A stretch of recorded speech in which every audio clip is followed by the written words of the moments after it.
Hello दोस्तों, स्वागत है आपका कर्ण IAS अकेडमी में। मैं कर्ण।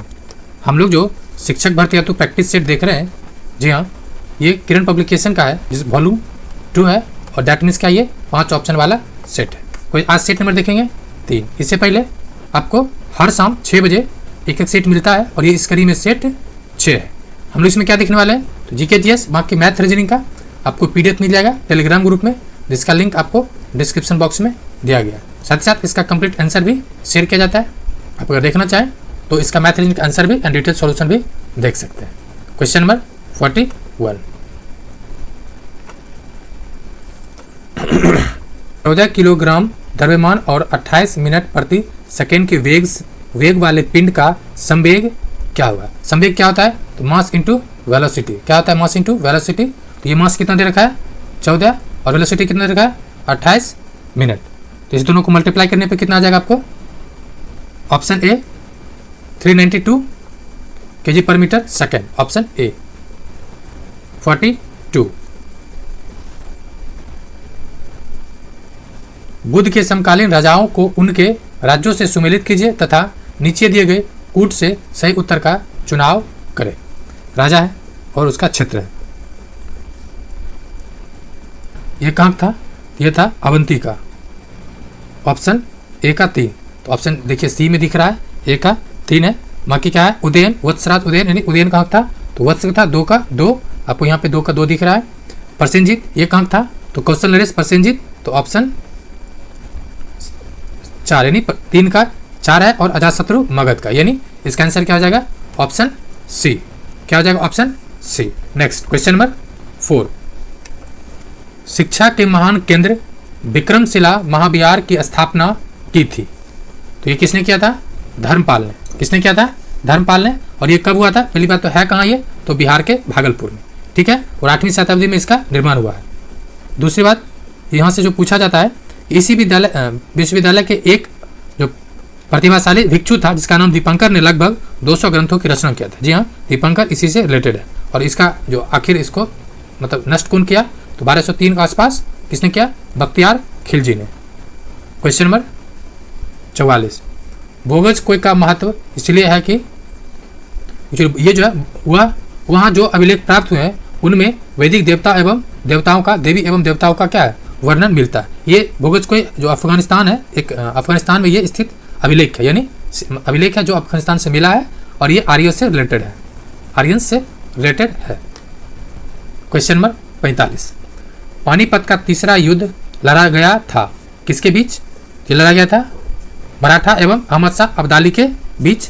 कब लड़ा गया था, तो 1761 में, 1761 में। और इससे मराठा जो था वो पूरी तरह से नष्ट हो गया था, ठीक है।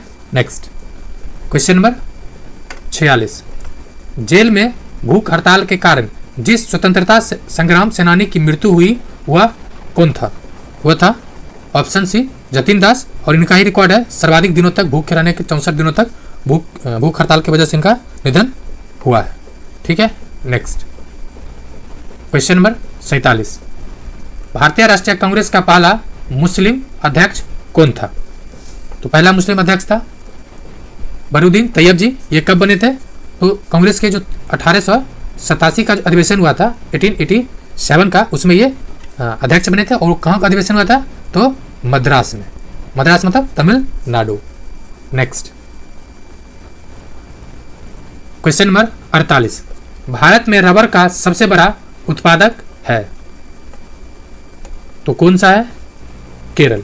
जी हाँ, केरल सर्वाधिक उत्पादन करता है भारत में, लगभग 94%। जी हाँ, 94% अकेले केरल इसका उत्पादन करता है। उसके अलावा रबर की बात की जाए तो तमिलनाडु है, मदुरई है, तमिलनाडु का मदुरई है, नीलगिरी है, कन्याकुमारी है, कर्नाटक का कुर्ग है। मतलब कह सकते हैं कि साउथ इंडिया में कौन कौन, केरल, तमिलनाडु, कर्नाटक, ये 3 राज्य ये इसका स्वामित्व है या एकाधिकार कह सकते हैं। 49 नंबर। सरदार सरोवर परियोजना से लाभान्वित होने वाले राज्य हैं गुजरात, महाराष्ट्र, मध्य प्रदेश एवं राजस्थान। तो कितने राज्य हैं, 4। कितने, 4 राज्य हैं जो इससे लाभान्वित होता है। एक सवाल और यहाँ से पूछा जाता है कि ये जो सरदार सरोवर है एक्चुअली में किस नदी पर बना है, तो नर्मदा। कौन नदी पर है, नर्मदा नदी और नर्मदा बचाओ अपने आंदोलन सुना होगा। इसमें दो व्यक्ति जो काफी फेमस है, एक तो मेधा पाटेकर जी, दूसरा कौन है? अरुंधति रॉय। दूसरा कौन है? अरुंधति रॉय। क्वेश्चन नंबर 50, भारत के निम्नलिखित क्षेत्रों में से कौन सा अब पारिस्थितिक उष्ण स्थल माना जाता है? पश्चिमी घाट। जी हाँ, भारत की बात की जाए तो भारत में कुल 4 उष्ण क्षेत्र भारत 4 में मिलता है। ये जो पश्चिमी घाट है ये है। दूसरा नेपाल, ये जो पूर्वी हिमालय है, जी हाँ, हिमालय में संपूर्ण नहीं, केवल पूर्वी हिमालय। कौन सा? पूर्वी हिमालय। उसके अलावा इंडो बर्मा क्षेत्र, जी हाँ, इंडो बर्मा क्षेत्र है, इंडो और वर्मा क्षेत्र। और चौथा जो है सुंडालैंड। ये आपके ईवीएस का सेक्शन है तो आपको एकदम अच्छे से याद होना चाहिए। टोटल कितना है? 4।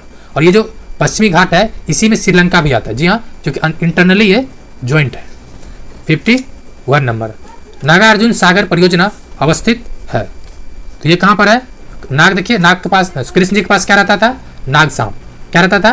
कृष्ण जी के पास नाग सांप। आप ट्रिक के तौर पे याद कर सकते हैं। नेक्स्ट क्वेश्चन नंबर 52, निम्नलिखित में से कौन एक सुमेलित नहीं है? तो सुमेलित कौन सा नहीं है? कल्पक्कम कहाँ पर है? तमिलनाडु में, ये सुमेलित है। राणा प्रताप सागर ये कहाँ पर है? ये राजस्थान में, ये मध्य प्रदेश नहीं, यहाँ पे क्या होना चाहिए? राजस्थान। नरोरा उत्तर प्रदेश, और ये भूकंप क्षेत्र जो है 5 उसमें ये आता है, यानी option B. Next question number 53, Sethusamudram परियोजना जोड़ती है, किसको जोड़ती है ये? तो मन्नार की खाड़ी को पाक की खाड़ी से। जी हाँ, ये जो क्षेत्र है मन्नार की खाड़ी और पाक की खाड़ी को सेतु समुद्रम जोड़ती है। क्वेश्चन नंबर 54, विषुवत एक स्थित है जिसमें रात्रि एवं दिन का काल बराबर होता है। यह कब होगा? देखिए इसमें क्वेश्चन में आंसर दे रखा है कि रात व दिन का काल बराबर होता है। ये कब हो जाएगा? 21 मार्च और 23 सितंबर। जी हाँ, इस समय क्या होता है? जैसे मान लीजिए इक्वेटर है, ये मान लो ग्लोब है, एक सेकंड, ये ग्लोब है, ठीक है, ये इक्वेटर है यानी 0 डिग्री अक्षांश, यहाँ पर 23.5 डिग्री और यहाँ पर 23.5 डिग्री। ये नॉर्थ यानी कर्क रेखा हो जाएगा और नीचे हो जाएगा मकर रेखा। देखिए सन जो है ना सालों भर इसी दोनों के लाता है, यानी अगर दक्षिणी गोलार्ध में आएगा मैक्सिमम कहाँ तक आएगा? तो ये मकर रेखा पे, और उत्तरी गोलार्ध में जाएगा तो यहाँ पर रहेगा। और ये स्थिति कब होता है? ये होता है मतलब जब ये इक्वेटर पर आएगा, इक्वेटर पर 2 बार आता है। कब साल में? एक तो 21, दूसरा 6, इसके ठीक 6 महीने बाद यानी 23 सितंबर। जब भी यहाँ पर रहेगा इक्वेटर पे तो दिन और रात के बराबर रहेगा और इसको क्या कहेंगे? विषुव। क्वेश्चन नंबर 55, सूर्य की परिक्रमा में कौन सा ग्रह सर्वाधिक समय लेता है? सर्वाधिक समय कौन लेगा? ये लेगा वरुण। ऐसे देख लीजिए निम्नलिखित में से है, आप अगर आपको याद हो पूरा ग्रह का नाम तो नॉर्मल उससे भी ट्रिक तरह पर देख सकते हैं। बाकी इसका आंसर होगा वरुण। क्वेश्चन नंबर 56, पेट में उपस्थित पाचक रस का प्रमुख कार्य है तो इसका काम क्या है? प्रोटीन का डाइजेशन करना, यानी ऑप्शन ए हो जाएगा, प्रोटीन को तोड़ना यानी सरल पदार्थों में विघटित करना। और एक सवाल और है कि जो डाइजेशन है वो स्टार्ट कहाँ से होता है और पहले क्या डाइजेस्ट होता है? तो इसे स्टार्ट होता है माउथ से और पहले डाइजेस्ट होता है स्टार्च।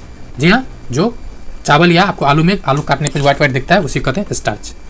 57, माँ अचार बनाकर कांच की शीशियों में भरती है तो वह इन शीशियों की अचार भरने से पहले धूप में सुखाती है क्योंकि?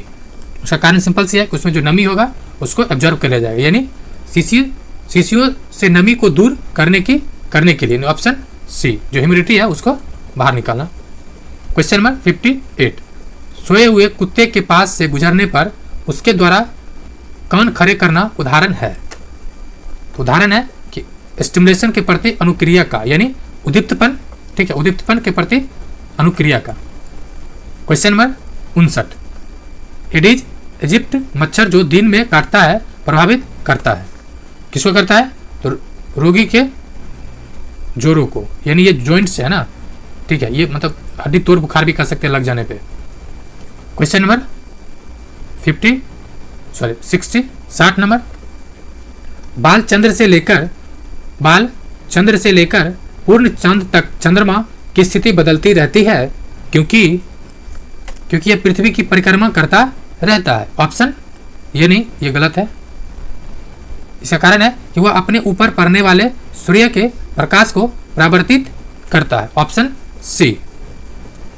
नेक्स्ट क्वेश्चन नंबर 60, लोग पेट्रोल, डीजल व सीएनजी का प्रयोग ईंधन के रूप में कर रहे हैं, इनमें से कौन सा अधिक अच्छा है? तो सिंपल सी बात है, सीएनजी अच्छा होगा, compressed natural gas. Option option हो जाएगा ऑप्शन सीएनजी पेट्रोल से अधिक अच्छा है। जी ऑप्शन हो जाएगा बी। यानी आपको ऑप्शन भी अच्छे से देखना है कि क्या ऑप्शन बना के दिया है। क्वेश्चन नंबर 62 नंबर, पत्तियों में ऐसा क्या विशेषता है कि वह खाद्य पदार्थों का संश्लेषण कर सकती है परंतु पादप के दूसरे भाग नहीं? तो मेनली उसमें रहता क्या है पत्तियों में? उसमें जो रहता है क्लोरोफिल, चूंकि क्लोरोफिल रिस्पॉन्सिबल है भोजन बनाने के लिए, तो ऑप्शन हो जाएगा ए। पत्तियों में क्लोरोफिल नामक ग्रीन वर्णक या हरा लवक मिलता है, ग्रीन पिगमेंट्स रहता है। क्वेश्चन नंबर 63, और किस प्रोसेस से भोजन बनाता है? फोटोसिंथेसिस। क्वेश्चन नंबर 63, गर्म आलू पर फूंक मारने से आलू ठंडा क्यों हो जाता है? इसका कारण है उच्च तापमान वाले पदार्थ उष्माक्षेपी होता है, ऑप्शन ए। क्वेश्चन नंबर 64, आर्थिक सर्वेक्षण जो बिहार का है 21-22 के अनुसार 2020-21 में बिहार के सकल राज्य घरेलू उत्पाद जो जीएसडीपी के वृद्धि दर कितना रही है? ये कितना रहा है? ये रहा है 2.5%। जी हाँ, ये जो 2021-22 में आया है, 2021-22 में ये कितना है? ये अपने करीब का 16वां है आर्थिक सर्वेक्षण। ये भी पूछा जा सकता है अपने करीब कितना है, ये 16वां है। और आज ही फ्रेंड्स आपको बिहार का जो बजट है, जी हाँ, और इकोनॉमिक सर्वे है, ये दोनों आपको आज रात वीडियो मिल जाएगा। नेक्स्ट क्वेश्चन नंबर 65, किसने चंपारण सत्याग्रह के दौरान बिहार में गांधी जी की जान बचाई थी? ये क्वेश्चन पूछा था 68 में। ये बतख मियां है, ऑप्शन बी। ये बातें विधानसभा में अभी जो वर्तमान में उप मुख्यमंत्री है चर्चा किया था। क्वेश्चन नंबर 66, बृहद ज्वार भाटा आता है तो जब सूर्य, पृथ्वी तथा चंद्रमा एक सीधी रेखा में होता है, क्या होता है? सन, अर्थ एंड मून। जब सीधी रेखा में होगा तो ये कंडीशन आएगा।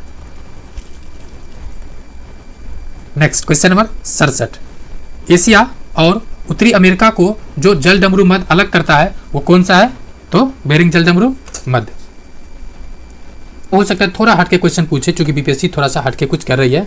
ये पूछा जा सकता है कि ये दोनों है कहाँ पर? तो ये जो बेरिंग जलसंधि है रूस और अलास्का के प्रांत में, मतलब क्या, रूस और अमेरिका के अलास्का प्रांत में। कहाँ पर है? जो इस तरह से है, यहाँ जो है यहाँ पर और यहाँ पर, ये दोनों आपस में ग्लोब मैप में दिखेगा। नेक्स्ट क्वेश्चन नंबर 68,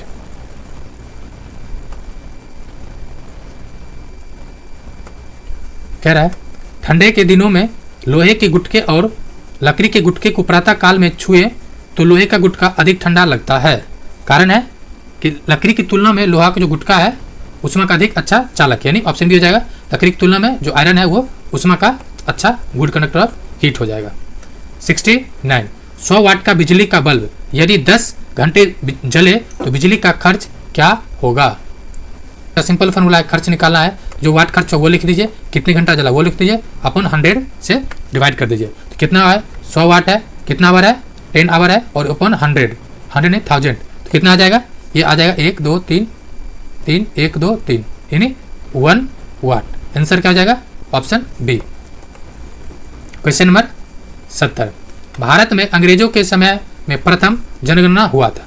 तो प्रथम पूछ रहा है, तो लॉर्ड मेयो के कार्यकाल में हुआ था। कब हुआ था? लॉर्ड मेयो के कार्यकाल में कब हुआ था? 1871 में। लेकिन नियमित जनगणना किसके समय में हुआ? तो लॉर्ड रिपन के कार्यकाल में। किसके कार्यकाल में? तो लॉर्ड रिपन 1881। कब? 1881 में। ठीक है। अब डफरिंग्स में क्या हुआ था? और लिटिंग्स में आया था। तो ये जो प्रेस सेंसरशिप एक्ट है वो आया था। और डफरिन जो कांग्रेस के प्रति काफी नरम रुख, मतलब कि खतरनाक रुख अपनाए हुए था। क्वेश्चन नंबर 71, यदि किसी ऐनक के लेंस का पावर +2 डायोप्टर हो तो उसका फोकस की दूरी क्या होगा? उसका फोकस की दूरी क्या होगा? तो पावर ऑफ जो लेंस होता है, ठीक है, वो होता है 100 अपॉन, मतलब डायोप्टर होता है, मीटर में डायोप्टर होता है, 100 हो ना हो, लेकिन मीटर अपॉन डायोप्टर होता है। तो इसका जो है कितना दे रखा है? 2, क्योंकि 2 डायोप्टर है, मतलब 100 अपॉन 2 आ जाएगा, जो कि मीटर में ऑलरेडी है, डायोप्टर है। यह आ जाएगा 50 सेंटीमीटर, जो आपका आंसर आ जाएगा सी। क्वेश्चन नंबर 72, 1878 का वर्नाकुलर प्रेस एक्ट किसने रद्द किया था? तो तो रद्द किया था जो 1882 में लॉर्ड रिपन ने। किसने किया था? लॉर्ड रिपन में 1882 में। और रिपन के कालखंड कब से कब तक है? 1880 से 1884। 80 से क्या है? 84 है। ये वर्नाकुलर प्रेस एक्ट लाया किसने था? ये चूंकि कई बार डिस्कशन किया जा चुका है तो आप कमेंट कर सकते हैं। क्वेश्चन नंबर 73, किसी अपराध के अभियुक्त को स्वयं अपने विरुद्ध गवाह बनने के लिए बाध्य नहीं किया जा सकता। भारतीय संविधान के जिस अनुच्छेद में यह प्रावधान है वो अनुच्छेद 120 में है। तो देखते हैं ऑप्शन क्या दे रखा है। अनुच्छेद 20 में है, स्वयं के लिए मतलब क्या किया जाएगा? उसको गवाह नहीं बनाया जाएगा। ऑप्शन क्या हो जाएगा? अनुच्छेद ऑप्शन ए हो जाएगा। अनुच्छेद 21 में क्या है? तो प्राण एवं दैहिक स्वतंत्रता, जी हाँ, और इसी में राइट टू एजुकेशन भी है, और जीवन जीने का अधिकार है, अलग रहने का अधिकार है, शादी करने का अधिकार है, किसके साथ शादी करने का अधिकार है। मतलब इस तरह से टोटल अभी तक इसका लगभग 35 बार अमेंडमेंट किया जा चुका है। और अनुच्छेद 22 में क्या है? जो प्रिवेंशन डिटेंशन वाला है, ठीक है, उससे इससे रिलेटेड है। नेक्स्ट क्वेश्चन नंबर 74, मूल अधिकारों की सूची से संपत्ति का अधिकार निकाला गया था, यानी कब उसको हटाया गया था? तो 44वें संविधान संशोधन अधिनियम 1978 में।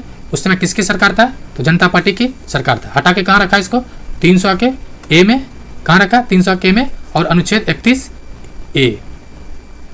नेक्स्ट क्वेश्चन नंबर 75, भारतीय संविधान में अन्य देशों के संविधानों से कुछ विशेषताओं का लिया गया है।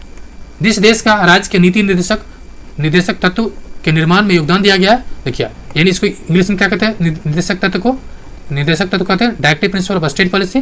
और DI, मैथ में जो DI पढ़ते हैं तो directive principle of state policy अर्थात DI, और आई से आयरलैंड। क्या हो जाएगा आपको? Option B. Next question number 76, भारतीय संसद के दोनों सदनों की प्रथम संयुक्त बैठक हुई थी। तो प्रथम जो हुआ था दहेज उन्मूलन विधेयक के संबंध में। कब हुआ था? सॉरी, किस के लिए हुआ था? तो दहेज उन्मूलन के संबंध, ऑप्शन ए। ठीक है, अभी तक जो संयुक्त बैठक हुआ है, जी हाँ, संयुक्त बैठक टोटल कितने बार हुआ है? 3 बार। कितने बार? 3 बार। पहला हुआ है जो दहेज उन्मूलन के लिए। दूसरा क्या हुआ? जो बैंकिंग सेवा आयोग के जब विधेयक हुआ था 1977 में। ये पहला कब आया था? 1960 में। पहला जो है दहेज वाला 1960 में, और तीसरा जो आतंकवाद निरोधी विधेयक है इसके लिए 2000 में ही आया था। तो ये चीज़ आपको ध्यान रखना है। एक चीज़ और पूछा जाता है कि 108 और 118 ये दोनों का संबंध किससे है? ये दोनों का संबंध है संयुक्त बैठक से। और आपको कमेंट करके बताना है, क्योंकि मैं कई बार बता चुका हूँ कि इसमें से कौन 108 है और कौन 118 है। 77, राज्य की संचित निधि का संचालन किया जाता है। तो किसके द्वारा देखा जाए? यानी उपरोक्त में से किसी के द्वारा नहीं। क्यों? जब संचित निधि है तो ना राज्यपाल आएगा, ना मुख्यमंत्री आएगा, ना वित्त मंत्री आएगा। तो कौन आएगा? ये आएगा संसद। ठीक है, कौन आएगा? संसद, यानी केंद्र सरकार। अगर केंद्र सरकार आ जाए, संचालन केंद्र सरकार करती है, लेकिन अधिकार किसका रहता है? तो संसद का। जी हाँ, बिना इसके स्वीकृति से एक उसमें से न चवन्नी निकाला जा सकता है, ना अठंडी रखा जा सकता है। क्वेश्चन नंबर 78, प्रथम स्पीकर जिनके विरुद्ध लोकसभा में अविश्वास प्रस्ताव लाया गया था, तो किसके लाया गया था खिलाफ? तो ये ऑप्शन बी, जो प्रथम स्पीकर थे उन्हीं खिलाफ, यानी प्रथम स्पीकर और उन्हीं खिलाफ अविश्वास प्रस्ताव आ गया था। ये कब की बात है? 18 दिसंबर 1954 का। कब की बात है? 18 दिसंबर 1954 का। और किस सदन में लाया गया था? तो छोटे से lower house, that means Lok Sabha. 79, केंद्र सरकार के बजट के चालू खाते में व्यय की सबसे बड़ी मद है। तो क्या है? ब्याज भुगतान। जी हाँ, भारत सरकार सर्वाधिक क्या लेती है? उधार लेती है। जब उधार लीजिएगा तो आपको उधार चुकाना भी पड़ेगा, उधार के ऋण भी देना पड़ेगा। दैट इज वाई ब्याज भुगतान सर्वाधिक किया जाता है। नेक्स्ट, ऐसे फ्रेंड्स अगर आप बजट देखना चाहते हैं, पूरा ट्रिक के साथ बजट पढ़ाया गया, एडुटेरिया की प्लेलिस्ट में होगा। क्वेश्चन नंबर 80, आंतरिक दलीय लोकतंत्र का उपयोग होता है। तो किसके लिए होता है? आंतरिक, चूंकि दलीय बोल दिया है तो दल का आंतरिक चुनाव जो दल के पदाधिकारियों के चयन हेतु समय समय पर होता है। वैसे ये बस नाम मात्र का ही है, ज़्यादातर दल में आंतरिक चुनाव होता ही नहीं है। जो दल बनाता है वही प्रमुख आजीवन बना रहता है। क्वेश्चन नंबर 81, भारतीय अर्थव्यवस्था की विशेषता है। क्या विशेषता है? देखते हैं ऑप्शन क्या क्या दे रखा है। पहला तो कृषि की प्रधानता है। जी हाँ, उद्योग की प्रधानता है। उद्योग प्रधानता है भारत में। उद्योग की प्रधानता नहीं है, ये बी नहीं होगा। न्यून प्रति व्यक्ति आय, जी हाँ। वृहद बेरोजगारी, जी हाँ। और बेरोजगारी का आलम यह है कि हम लोग अभी इस प्रोसेसन में लगे हुए हैं, यानी देख सकते हैं इसे कहना चाह रहा है। देखिए 4 किसमें है, आप सिर्फ 4 देख लीजिए तो आपका आंसर 100% आ जाएगा। नेक्स्ट क्वेश्चन नंबर 82, मुद्रास्फीति की दर किस सूचकांक पर आधारित होता है? ये होता है थोक मूल्य सूचकांक, ऑप्शन बी। क्या होता है थोक मूल्य सूचकांक? ये दिया किसने था? तो फ्रीडमैन एक व्यक्ति है। फ्रीडमैन के अनुसार मुद्रास्फीति एक मौद्रिक प्रतिमान है, यह उत्पादन की तुलना में मुद्रा की मात्रा में अत्यधिक वृद्धि होता है, यानी जो डिमांड है, ठीक है, या जो प्रोडक्शन है, ठीक है, प्रोडक्शन से ज़्यादा प्रोडक्शन कम हो रहा है और डिमांड ज़्यादा हो रहा है, साथ साथ सप्लाई भी कम हो रहा है, तो ऑटोमेटिक है कि डिमांड ज़्यादा होगा। जो रुपया है, जो चीज़ें 1 रुपये मिल रहा था, जैसे कभी टमाटर 200 रुपये किलो हो चुका है, दैट मीन्स कि टमाटर का उत्पादन कम है और मांग ज़्यादा है। वजह क्या हुआ कि उसका दाम बढ़ गया, दैट मीन्स उसके 1 केजी टमाटर खरीदना है, उसके लिए 200 रुपये चाहिए, मतलब रुपया की वैल्यू कम हो गया है। यही होता है मुद्रास्फीति। क्वेश्चन नंबर 83, गदर क्रांति छिड़ने का सबसे महत्वपूर्ण कारण था। तो क्या कारण था?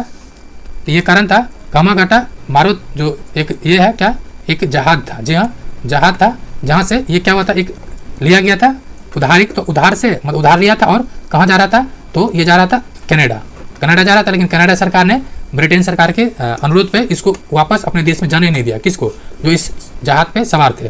परिणाम क्या हुआ? ये लोग भारत घूर का है। जब भारत आए तो भारतीय जो सीमा के पास अंग्रेज सब जो सैनिक था वो बैठा हुआ था और उस पर क्या कर दिया, हमला कर दिया, जिससे कई सैनिकों की जान चला गया।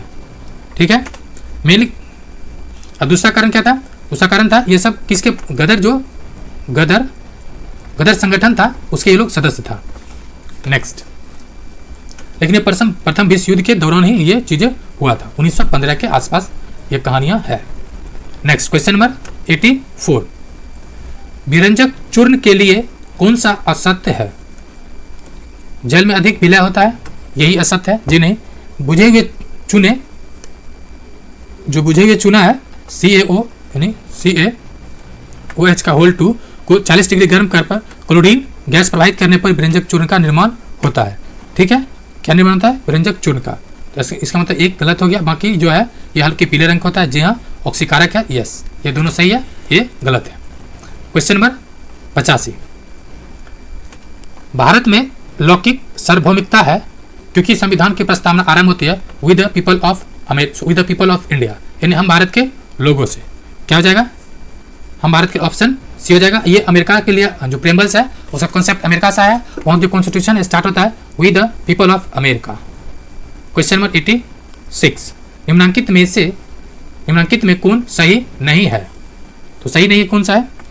विकास का सिद्धांत प्रतिपादन किया गया था चार्ल्स डार्विन के द्वारा, ये सही है। किसी परमाणु के नाभिक यानी न्यूक्लियस का टूटना संलयन कहलाता है? नहीं, नाभिक का टूटना, ठीक है, संलयन कहलाता है। ड्राई आइस ठोस कार्बन डाइऑक्साइड का है, ये तो सही है होगा फ्रेंड्स, क्योंकि देखिए हर ड्राई आइस CO2 नहीं हो सकता। ठीक है, ठोस मतलब कार्बन डाइऑक्साइड सॉलिड होता है, ये फैक्ट है, लेकिन हर ड्राई आइस होगा ये नहीं, इसका आंसर बी होगा। क्या होगा इसका आंसर? बी। क्योंकि संलयन मतलब क्या होता है? फ्यूजन। क्या होता है? फ्यूजन। फ्यूजन मतलब दो एक हो जाना, कहते हैं फ्यूज कर गया, मतलब 2 एक हो गया। क्वेश्चन नंबर 87, बादल आच्छादित रातें स्वच्छ आकाश वाली रातों से अधिक गर्म होती है, क्यों? उसका कारण क्या है? उसका कारण है कि बादल पृथ्वी तथा हवाओं से उष्मा का विकिरण रोकता है, यानी जो बाहर निकलने नहीं, जैसे कि ये हो गया, और जैसे क्या हो रहा है, तो ये वापस जाने नहीं दे रहा है, इसकी वजह से ह्यूमिडिटी मतलब कि ज़्यादा रहता है गर्मी, और वो वापस ज़्यादा गर्म लगता है। ये आप इसको उदाहरण के तौर पे देख सकते हैं। अभी जो क्लाइमेट चेंज का जो समस्या आ रहा है, ठीक है, क्लाइमेट चेंज का इशू आ रहा है, इसका कारण यही है, ऊपर एक लेयर बनता जा रहा है CO2 का, और जो गैस है जो रिस्पॉन्सिबल है ग्लोबल वार्मिंग के लिए, वही वजह है कि गर्मी भी और जो बहुत ज़्यादा लग रहा है, और जो मौसम पैटर्न है वो बदल रहा है। मौसम और क्लाइमेट में क्या अंतर है? मौसम है, कहते हैं गाना जो है ना, मौसम की तरह बला, मतलब पल पल बदलता है, जबकि क्लाइमेट है 30 से 35 साल के अंतराल पे बदलने वाला घटना। 88, एक सुई पानी में डूबी जाती है जबकि लोहे के बना जहाज पानी पर तैरता रहता है, ये किसका कारण है? इसका कारण है कि सुई की अपेक्षित घनत्व, जी हाँ, सुई का अपेक्षित घनत्व उसके द्वारा हटाए गए पानी के अपेक्षित घनत्व से अधिक होता है। जी हाँ, सुई छोटा है, बहुत कम पानी हटाता है और डूब जाता है। जहाज ये बड़ा रहता है, इसका जो क्षेत्रफल रहता है ये क्या है? बड़ा रहता है, तो यही वजह है कि ये डूबता नहीं है, क्योंकि ये पानी ज़्यादा हटाता है। नेक्स्ट क्वेश्चन नंबर 89, डॉक्टर, कलाकार एवं मूर्तिकार कैल्शियम सल्फेट का उपयोग करते हैं, जिसका लोकप्रिय नाम है। तो लोकप्रिय नाम क्या है? Plaster of Paris. क्या नाम है लोकप्रिय नाम? Plaster of Paris. मेनली जो ये आपको दिखता होगा, ये घर में भी दिखता है, ऊपर जो छत पर जो लगा रहता है, जो छोटा छोटा बिल्डिंग में या देखिएगा बड़े बड़े बिल्डिंग जैसे दिखता है आपको, वो भी मतलब प्लास्टर ऑफ पेरिस ही रहता है। 90। कांच के निर्माण में जो कच्चा माल प्रयोग होता है वे हैं, वो क्या चीज़ है? तो रेत, सोडा और quartzite. Option C. Question number 91। सर्वप्राचीन शैली समूह की आयु आंकी जाती है। क्या कह रहा है? सेल। सेल मतलब पाषाण। तो कैसे आंका जाता है? तो यूरेनियम लेड पद्धति के अनुसार, यानी ऑप्शन सी यूरेनियम लेड पद्धति। देखिए इसमें आपको क्या दे रखा है?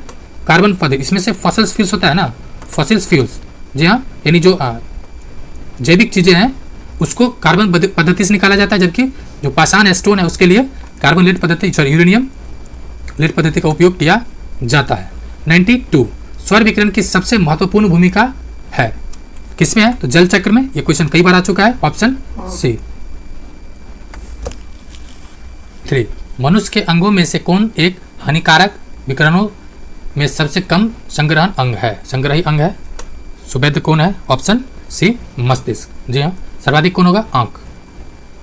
94। हेपेटाइटिस रोग से मनुष्य शरीर का सीधा प्रभावित होने वाले अंग है, तो कौन सा होता है? तो वो होता है यकृत, यानी लीवर। ऑप्शन ए।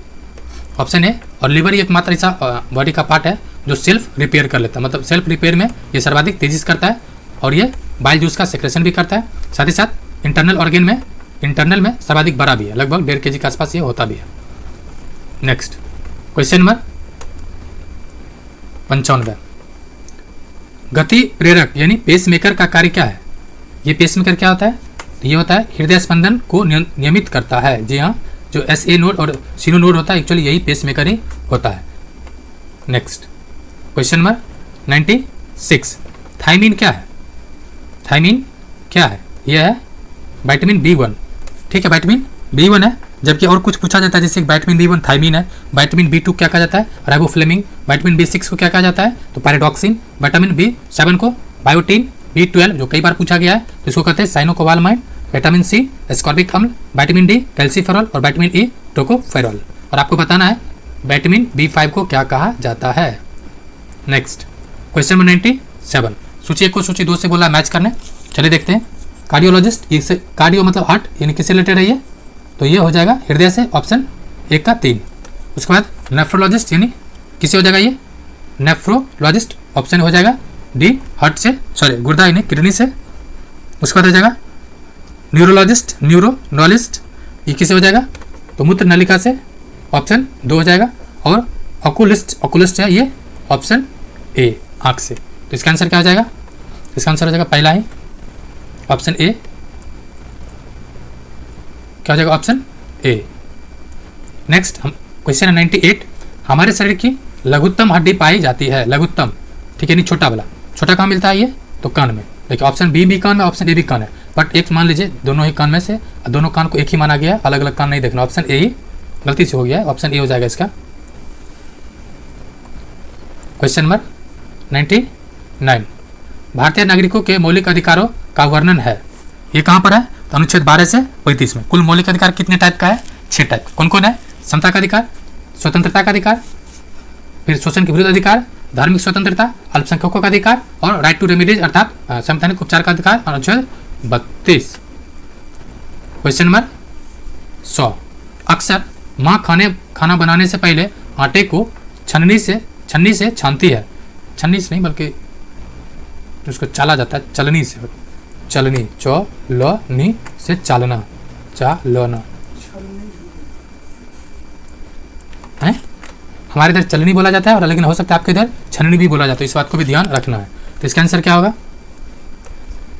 इसका हो जाएगा ऑप्शन बी। क्या हो जाएगा? कि वह आटे में उपस्थित अशुद्धियों को दूर करना चाहती है। ठीक है, option B. Next question number 101। कई गांव में घर बांस के खंभे पर जमीन से लगभग 10 या 12 फुट ऊंचे होते हैं, क्योंकि उसका कारण क्या है? उसका कारण है कि वर्षा अधिक होने के कारण बाढ़ के खतरा से बचा जा सके। जो आपको दीरा कभी गए होंगे, दीरा में ऐसा घर टीला टाइप के बनता है। Question number 102। रसीन की उम्र 5 साल है। वो देखने में 3 साल की लगती है। हाथ पैर पतले एवं पेट फुला है। अक्सर बीमारी और थकी थकी रहती है।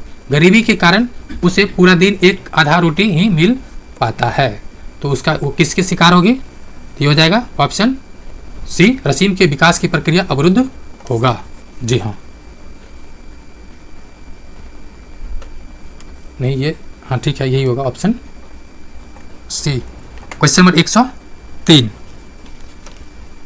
यदि बालक कुपोषण का शिकार है तो उसे क्या चाहिए? तो उसे चाहिए पर्याप्त एवं संतुलित आहार। पर्याप्त एवं संतुलित आहार। 104 नंबर, बांधों के निर्माण से उभरी पर्यावरणीय समस्या है। तो कौन सा समस्या है? वनो उन्मूलन एवं जैव विविधता की हानि। जी हाँ, ऑप्शन ए। 105 नंबर, शीतल के लाल कछुए की सहायता से कंपोस्ट बनाते समय अवशिष्ट की परत को पोला ही रहने दिया ताकि उससे क्या होगा? उससे ये हो पाएगा कि इस परत में पर्याप्त मात्रा में वायु एवं नमी बनी रहेगी। 106, पंचायती राज विषय है। किसका विषय है? तो राष्ट्र सूची का है। पंचायती राज अधिनियम बिहार का कौन सा है? तो अधिनियम 2006 का है। कितना परसेंट आरक्षण है? महिलाओं के 50%। जबकि केंद्र के लिए कौन सा है? 73वें संविधान संशोधन अधिनियम 1992 में आया था। जी हाँ, जिसके माध्यम से इसको संवैधानिक दर्जा दिया गया था। महिलाओं का आरक्षण कितना है? केंद्र वाला में 1/3। और सबसे पहला कौन पंचायती राज समिति आया था? तो बलवंत राय में था। कितने स्तरीय? 3 स्तरीय। उसके बाद अशोक में था 2 स्तरीय। उसके बाद आया था सिंघवी समिति और BKRB राव समिति। 107, निम्न में से कौन सा तत्व आधुनिक आवर्त सारणी के डी ब्लॉक का तत्व है? ये हो जाएगा आयरन यानी Fe।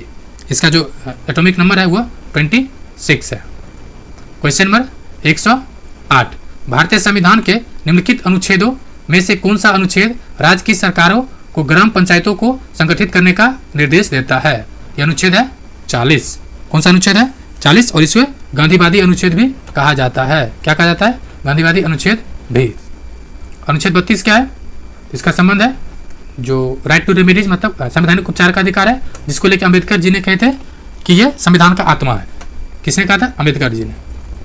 109, बिहार का न्यूनतम लिंगानुपात वाला जिला है। कौन सा सबसे नीचे पर है? तो मुंगेर है। यहाँ पर है एक्चुअली कितना? 876। कितना है? 876। फ्रेंड्स, आज जो बिहार स्पेशल की एक वीडियो अपलोड हुआ या होने वाला है, उसमें बिहार के जनगणना, जी हाँ, जनगणना और फॉरेस्ट रिपोर्ट को कवर किया गया, जिससे गारंटी है 2 क्वेश्चन आपको 100% मिलेगा ही। ठीक है, बिहार का ओवरऑल कितना है? बिहार का ओवरऑल जो है लिंगानुपात है 918 है। और बिहार के जो बाल मृत्यु दर है, शिशु मृत्यु दर, वो कितना है? 27, जो कि राष्ट्रीय स्तर पर कितना है? तो 28, यानी राष्ट्रीय स्तर से थोड़ा सा कम है 2020 के आंकड़े के अनुसार। 110, बिहार का सर्वाधिक बाढ़ प्रभावित क्षेत्र है। कौन सा है? उत्तरी बिहार। कौन सा क्षेत्र है? क्षेत्र ऑप्शन सी हो जाएगा। नेक्स्ट, क्वेश्चन नंबर 111, तेऊर नहर स्थित है। कहाँ पर है ये? तो गंडक नदी पर स्थित है। ऑप्शन ए हो जाएगा, गंडक नदी पर स्थित है। ठीक है, त्रिवेणी नहर एवं तिरहुत नहर, अन्य नहर इसमें जो है वहां पर तिरहुत एवं त्रिवेणी, गंडक नदी के पास। क्वेश्चन नंबर 112, कारस्थान को 1 से 2 से मिलाइए। चलिए देखते हैं। पोषण का राष्ट्रीय संस्थान ये कहाँ पर है? यह है हैदराबाद में। ऑप्शन 4, 1 का हो जाएगा 4। उसके बाद कह रहा है भारत का वन्यजीव संस्थान, ये तो कई बार पूछा गया है। तो वन्यजीव संस्थान जो है वो हैदराबाद में, देहरादून में। और आयुर्वेद का राष्ट्रीय संस्थान ये जयपुर में। ठीक है, सी हो जाएगा। और नेशनल इंस्टीट्यूट ऑफ नेचुरोपैथी ये कहाँ हो जाएगा? पुणे में। तो इसका आंसर क्या हो जाएगा? चलिए देखते हैं। आंसर हो जाएगा ए, ए नहीं बल्कि सी दिया गया है। 1 का 4 है, एक मात्र जो है 1 का 4 हैदराबाद। तो इससे भी आंसर आसानी से पिक हो जाएगा। 113 नंबर। फ्रेंड्स, अगर आपको PDF चाहिए, जी हाँ, तो ज्वाइन करें। PDF ज्वाइन करना है कर्ण IS PCS अकेडमी। ठीक है, ये सर्च करें टेलीग्राम में, आपको जाके दिख जाएगा। वहाँ ज्वाइन करके PDF प्राप्त कर सकते हैं। डेली बेसिस पर अपडेट किया जाता है। 114 नंबर, सिद्ध धमाल नृत्य। कौन? सिद्ध धमाल नृत्य निम्नलिखित में से किस राज्य या केंद्र शासित प्रदेशों से संबंधित है? ये किससे है? तो गुजरात से। ऑप्शन बी, गुजरात का फेमस है। नेक्स्ट, क्वेश्चन नंबर 115, किसी निश्चित समय अवधि में लिंग और आयु के आधार पर जनसंख्या के विभाजन को दर्शाने वाले आरेख क्या कहलाता है? कहलाता है जनसंख्या पिरामिड। क्या कहा जाता है? जनसंख्या पिरामिड। 116 नंबर, स्कैंडिनेवियन एक सांस्कृतिक क्षेत्र है जो डैश महाद्वीप में स्थित है। ये कहाँ पर है? तो अमेरिका का पार्ट है। इसे जो स्कैंडिनेवियन है ना, इसमें मिली कौन कौन से कंट्री है? स्वीडन, नॉर्वे और उत्तरी फिनलैंड। ठीक है, कौन कौन है? स्वीडन, नॉर्वे, उत्तरी फिनलैंड। नेक्स्ट 117, मदर टेरेसा के संबंध में कौन सा कथन गलत है, यानी सही नहीं है? कौन सा? तो उनका जन्म अल्बानिया में हुआ था, ये सही है। वे 18 वर्ष की उम्र में ही नन बन गए थे, ये भी सही है। मृत्यु के समय वो भारतीय नागरिक नहीं थे, ये गलत है, वो भारतीय नागरिक ही थी, यानी सी इसका आंसर होगा। क्वेश्चन नंबर 18, यह विचार कि भविष्य में भारतीय नियोजन में वस्तुओं से अधिक ध्यान व्यक्तियों को देना चाहिए व्यक्त किया गया था। ये किसका कथन है? अमर्त्य सेन का है, ऑप्शन ए। इनका जन्म कब हुआ था? तो नवंबर 1933 में। शांति निकेतन के प्रतिष्ठित विद्वान थे, और ये आपने जस्ट इनके बारे में कई बात सुना भी होगा, कई इनके बुक भी है, और इनका जो मेन कॉन्सेप्ट है वो है इकोनॉमी इन कल्याणकारी अर्थशास्त्र। कौन है? कल्याणकारी अर्थशास्त्र, और 1998 में नोबेल पुरस्कार भी प्राप्त किए हैं। 119, फिएट मनी क्या है? यानी प्रादिष्ट मुद्रा। यह है कि जिसका आंतरिक मूल्य नहीं है, यानी जिसका कोई आंतरिक मूल्य नहीं है, ये हो जाएगा फिएट मनी। क्वेश्चन नंबर 120 और आखिर क्वेश्चन। उससे पहले मैं आप लोग के आंसर दिखा देना चाहता हूँ, क्योंकि आप लोग बार बार आंसर चलाते रहते हैं। देखिए ये आंसर हुआ, ठीक है। आप वीडियो होल्ड कर दिए, स्क्रीनशॉट लिए, ले लिए। चलिए आखिर क्वेश्चन देखते हैं। बाकी आप फिर से म्यूट करके अगर नहीं ले पाए तो स्क्रीनशॉट ले सकते हैं। 120 नंबर, हुगली नदी के तट पर अंग्रेजों द्वारा पहली व्यापारिक कोठी यानी इंग्लिश फैक्ट्री डैश में स्थापित की गई थी। तो कब किया गया था? तो 1600 जब उसको मिला था चार्टर, लेकिन जो कारखाना 1651 में, यानी इसका आंसर क्या हो जाएगा? Option C, sorry option B 1651। और पहली बार भारत में कब बना था? तो 1608 में, लेकिन ये अस्थायी था। अस्थायी कब हुआ? 1611 में। 1611 में ये अस्थायी बना। तो ये फ्रेंड्स आज का जीके जीएस कंप्लीट हुआ, और नेक्स्ट पार्ट आपको जल्दी मिलने वाला है। बाकी इसका मैथ रीजनिंग दिख रहा होगा सोल्यूशन, पूरा पीडीएफ इसमें साथ कर दिया गया मैथ रीजनिंग का, जो आप टेलीग्राम ग्रुप में जाके देख सकते हैं। ठीक है, साथ ही साथ आज आपको बिहार स्पेशल करेंट अफेयर मिलने वाला है। बाकी जो बिहार का जो ये जो है जीके जीएस है, वो भी आज पूरा प्रीवियस ईयर कंप्लीट कराया जाएगा। तो वीडियो देखने के लिए शुक्रिया एंड जय हिंद फ्रेंड।